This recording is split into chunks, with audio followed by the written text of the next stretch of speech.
Good evening friends. हम लोग history के बारे में डिस्कस कर रहे थे। अभी हम जिस इतिहास के बारे में अध्ययन कर रहे हैं वो है संघर्षकालीन भारत। संघर्षकालीन भारत नाम स्पष्ट होता है क्या चीज है कि भारत में इस समय में संघर्ष हो रहे थे। संघर्ष किन से हुए अगर हम देखें, पहले हमने पढ़ा था स्वर्णिम भारत, स्वर्ण काल था, मौर्य काल और गुप्त काल। इस समय को स्वर्ण काल कहा जाता है।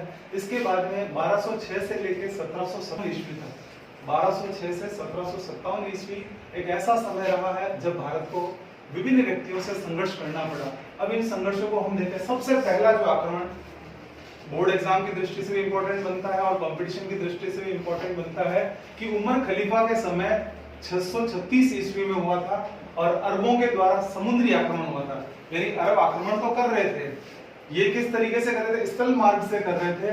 पहली बार समुद्री आक्रमण 636 ईस्वी में अरबों द्वारा किया गया और ये समुद्री आक्रमण जो एक पुस्तक लिखी गई है फुतुह अल बुदान, ये कहती है कि आक्रमण कैसा रहा? ये आक्रमण असफल रहा, ये पूर्ण रूप में सफल नहीं रहा। जिस उद्देश्य से इन्होंने आक्रमण किया था वो उद्देश्य पूरा नहीं हुआ। तो यानी भारत का संघर्षकालीन समय शुरू हो गया। अब उसके बाद 712 ईस्वी में मोहम्मद बिन कासिम ने अटैक किया।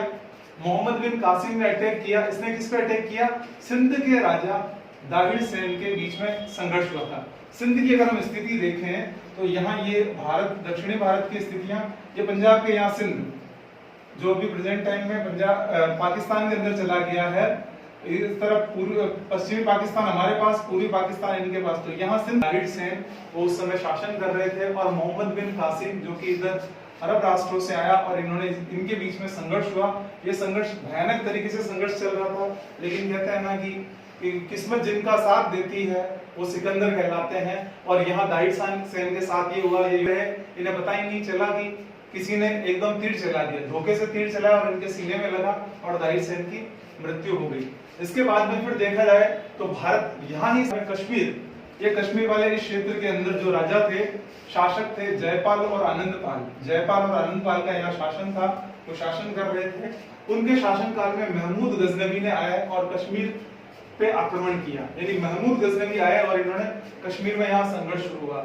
गजनी के लिए कहा जाता है कि इसने यहाँ पे आक्रमण करने के अलावा गुजरात के सोमनाथ पे भी आक्रमण किए, लूट के लेके चला गया। फिर उसके बाद में संघर्ष यहाँ भी समाप्त नहीं होता है। फिर संघर्ष की कहानी कहती है पृथ्वीराज चौहान और मोहम्मद गोरी के बीच में युद्ध हुए। यहाँ जो शासन पृथ्वीराज चौहान के राजकवि रहे हैं चंद्रबरदाई।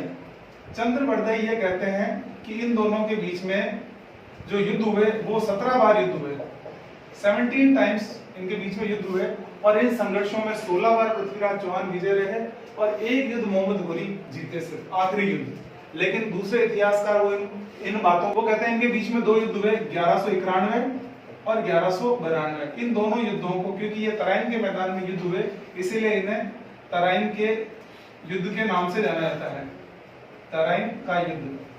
यहाँ अगर कहें तराइन का प्रथम युद्ध 1191, तराइन का द्वितीय युद्ध 1192। तराइन का द्वितीय युद्ध अपने आप में मायने रखता है कि इस युद्ध के पश्चात भारत का इतिहास बदल गया, क्योंकि यहाँ जो अंतिम हिंदू शासक के रूप में माने गए पृथ्वीराज चौहान, इन्हें मोहम्मद गोरी अपने साथ कैद करके लेके चला जाता है, गजनी लेके चला जाता है। गोरी कहाँ का रहने? गजनी का।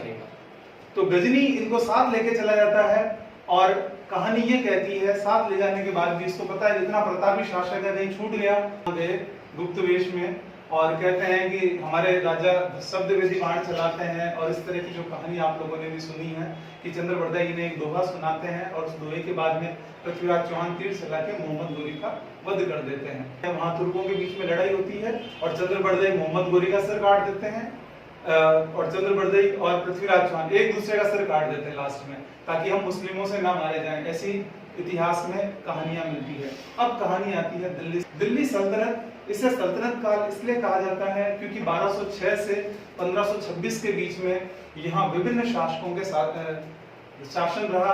इस शासन काल को गुलाम वंश शासन वंश कहा जाता है। गुलाम वंश इलबरी, गुलाम वंश यामिनी इलबरी, इसको क्यों कहते हैं? इसके पीछे मुख्य कारण ये है, मोहम्मद गोरी ने भारत में आक्रमण किया, 1192 में युद्ध जीता और इसने बोला मुझे तो पृथ्वीराज चौहान से दुश्मनी है, मैं इसको लेके जा रहा हूँ। और जब ये जाने लगा तो कुतुबुद्दीन ऐबक इसका वफादार गुलाम था। शुरू से मोहम्मद गोरी की सेवा करता रहा, तो उसने कहा तूने मेरी बहुत सेवा की है, ये दिल्ली का तख्त तेरे पास, तो इसको संभाल, यहाँ राजा बन और मैं मेरे जा रहा हूँ। और क्योंकि ये मोहम्मद गोरी का गुलाम था, इसीलिए इस काल को गुलाम वंश कहा जाता है। यानी कुतुबुद्दीन ऐबक 1206 में इनका राज्याभिषेक हुआ और ये यहाँ दिल्ली की सल्तनत पर बैठे। प्रारंभिक समय में इन्होंने अपनी राजधानी दिल्ली को नहीं बना के लाहौर को बनाया था। लाहौर जो वर्तमान समय में पाकिस्तान में है, लाहौर में इनकी राजधानी रही। और जैसे ये दिल्ली के लाहौर के तख्त पर बैठे, इन्हें लाख बख्श नाम से भी पुकारा गया। लाख बख्श वह व्यक्ति जो लाहौर का शासक है, लाख बख्श के नाम से भी इन्हें पुकारा गया। इन्होंने अपने समय में कुछ विशेष काम किए। क्या काम किया? पहला, अपने दरबार में संरक्षण दिया। किसको संरक्षण दिया? हसन निजामी को संरक्षण दिया। हसन निजामी जो कि उस समय प्रताड़ित हो रहे थे विभिन्न व्यक्तियों से, और इनको अपने दरबार में इन्होंने संरक्षण दिया। साथ ही इनकी जो महत्वपूर्ण जो पहचान थी कुतुबुद्दीन ऐबक की, वो किसकी वजह से है?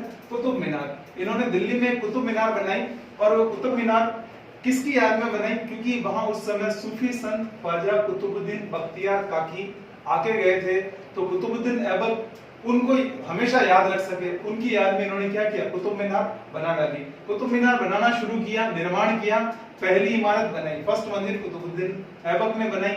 बाकी कार्य वो नहीं कर पाए। क्यों नहीं कर पाए? क्योंकि वो चौगान खेलते हुए घोड़े से गिर गए। चौगान जो वर्तमान समय का पोलो कहलाता है, उन्हें खेलने का बहुत शौक था और खेल रहे थे, खेलते खेलते नीचे गिरे और वहीं उनकी मृत्यु हो गई। तो कुतुबुद्दीन ऐबक का जो कुतुब मीनार का जो शेष कार्य था, कुतुबुद्दीन ऐबक ने जो निर्माण बनाई, पहली मंजिल बनाई, उसका बाकी रिमेनिंग कार्य इल्तुतमिश ने पूरा कराया। हम आगे बढ़ेंगे कि इल्तुतमिश कौन थे, क्यों इन्होंने पूरा करवाया। अब बात आती है कि कुतुबुद्दीन ऐबक की मृत्यु कैसे हुई? चौगान खेलते हुए घोड़े से नीचे गिरने के बाद। फिर इसके बाद में इल्तुतमिश इनके जीवन में कहां से आया? कुतुबुद्दीन ऐबक की एक लड़की थी, ये इन्हीं के सेना में कार्य करता था, और कहते हैं कि इसके बाजी हो गई और इनकी लड़की से प्यार कर बैठा। ये जब प्यार कर बैठा तो बाद में पता चला कि बेटी ने अपने पिता को बोला, कुतुबुद्दीन ऐबक को, कि मुझे मोहब्बत हो गई है इल्तुतमिश से, आपकी मर्जी, शादी कराओ, नहीं तो मैं भाग के निकाह कर लूंगी। तो इन्होंने क्या किया? कुतुबुद्दीन ऐबक ने अपनी पुत्री का विवाह इल्तुतमिश से करवा दिया। तो इल्तुतमिश रिश्ते में क्या हो गया? कि जमाई हो गए। तो जमाई होने के कारण कुतुबुद्दीन ऐबक की मृत्यु के बाद में, क्योंकि लड़का नहीं था, तो उनकी बेटी का पति शासक बना। इल्तुतमिश 1206 से लेकर 1236 के बीच में शासक बना। यहाँ इल्तुतमिश जब शासक बना तो कहा जाता है कि तुर्क साम्राज्य का वास्तविक संगठन पता यही था। इसने मुस्लिम साम्राज्य की सत्ता को सही तरीके से स्थापित किया। और इसकी अगर हम उपलब्धियों की बात करें तो इल्तुतमिश की उपलब्धियों की शुरुआत होती है 1223। इसने मालवा पर अधिकार किया। मालवा पर अधिकार कर आक्रमण करके बिल्ला दुर्ग को जीत लिया, किले को जीत के उस पर अपना आधिपत्य स्थापित किया। फिर 1226 में 3 साल बाद रणथंभौर पे आक्रमण किया, रणथंभौर जीता। इसके बाद में इसने जालोर पे आक्रमण किया, ग्वालियर पर आक्रमण किया। इस तरह से उनको भी इसने जीत लिया। जब ख्वारिज़्म शाह के पुत्र, ख्वारिज़्म शाह का बेटा मंगबरनी कहाँ पहुंचा? इसके पास कि साहब मेरी मदद करो। तो इसने दिमाग से काम लिया, क्योंकि मंगबरनी के पीछे कौन पड़ा था? Genghis Khan. चंगेज खान उस समय शक्तिशाली शासक थे, तो इसने इनकी मदद ही नहीं की। मंगबरनी को बोला भैया जा, तो तुम्हारी दुश्मनी तुम जानो।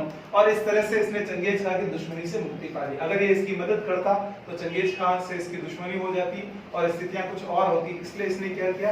इन सब चीजों से बचने के लिए इस तरीके से अपनी सुरक्षा की।